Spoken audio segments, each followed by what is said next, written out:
Hello everybody, Lisa Strickland here, your autoimmune health coach. How are you today? So, I decided just to have a little bit of break from food and talk to you about inflammation and sleep, because sleep is so important when you have autoimmune issues and even when you don't. So, looking at being able to sleep really well when you are having reactions in your body. You know, with autoimmune issues, we can tend to get lots of aches and pains, and it really does keep us awake at night. You know, we lie there and we're just wondering what we can do for ourselves. So there's lots of different things that you can do to assist your body when it's inflamed, to help reduce the inflammation, but also to get yourself to sleep. Because unless you're getting your sleep, of course, you're going to find that your body is not going to be able to get the rest that it needs to be able to help reduce your inflammation. So, firstly, getting a routine together, you know, and actually really thinking about how you can step through your evening. And it's really quite amazing. Our bodies are really wonderful things. They understand when we are in a routine. And so we get to a point, and you think about it, okay, if you maybe go and watch some TV in the evening and you fall asleep regularly in the chair, you will find that it's usually around the same time, because your body starts to get used to relaxing and falling asleep. So if you actually get yourself into a routine, you know, and even when you're dealing with aches and pains, that is a really good way to start, okay? So, you know, using that time to go, okay, so what time is realistically the time that I need to get to bed? So realistically, you're looking at, say 9 o'clock. So about 8 o'clock, you start working out the different things that you need to get you to sleep by 9. And those things can be things like after you've, you know, cleaned up after your dinners and all the rest of it, that you start to come off of your screens, okay? So blue light is a big thing that keeps us awake and also disturbs our sleep at night time. So coming off of TVs, computers, iPads, your mobile phone, anything like that, at least an hour before you go to sleep, okay? Now, if you're finding still that you're having trouble, you need to come off of it earlier, okay? Some of us are affected more than others. And this will assist your body to get into its circadian rhythms, which is, you know, just using its natural sense of being able to, you know, move through things to go to sleep. Now, number 2 is to remember that when you have your dinner, try and have it earlier so that you've eaten at least 2 hours before, because you need your digestion to have done its hard work before you're trying to sleep. Because I'm sure that you've tried it before, and Christmas time tends to be a time when if you're trying to sleep with a really full belly of food, it doesn't work, you know.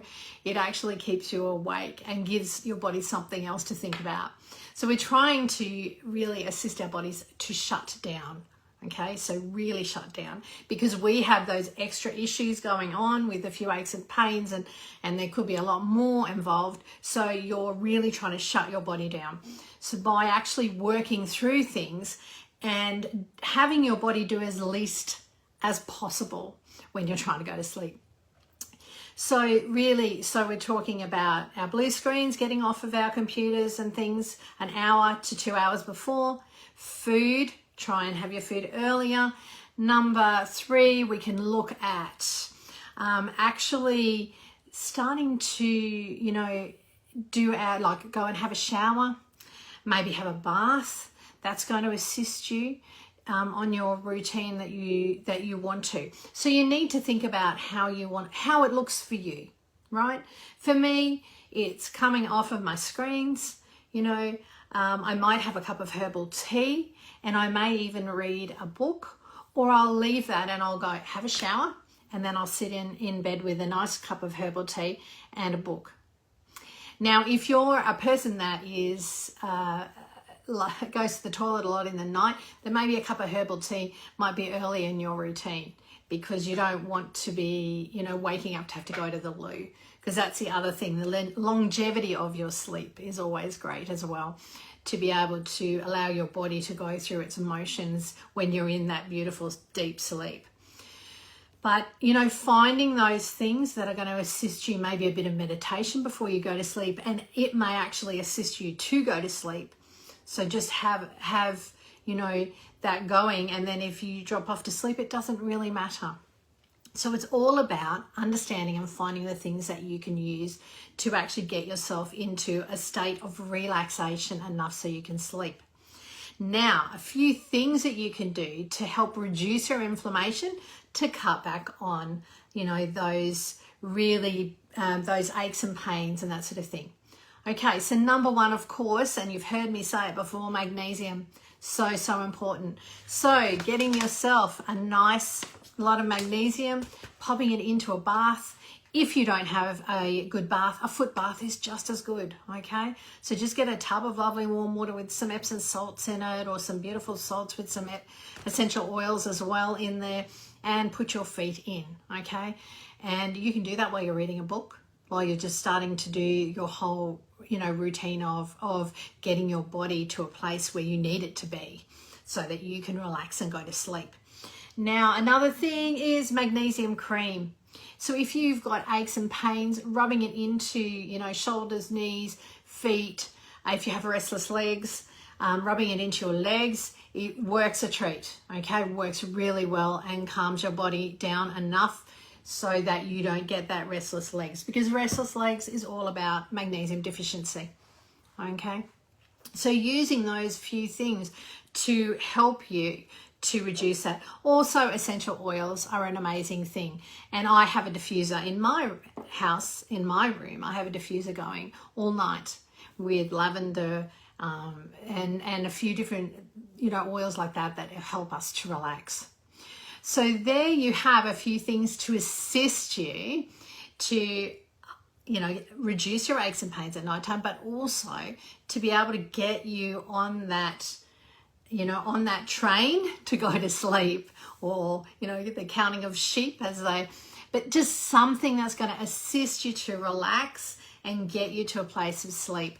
And all of these things and more we talk about in my 6-week program that assists you to really move through that. So if you want further assistance with your inflammation and the different parts that make up, you know, heading you in the direction that you want to feel good, to feel relaxed, to feel nurtured, you know, let me know, you know, drop me a line. Love to have a chat with you and give you more information. But really think about how you can assist your body to sleep, because when you sleep, your inflammation, you will help your inflammation, because your body will be able to rejuvenate. Okay, everybody, have an amazing rest of your day, and I'll talk to you again tomorrow.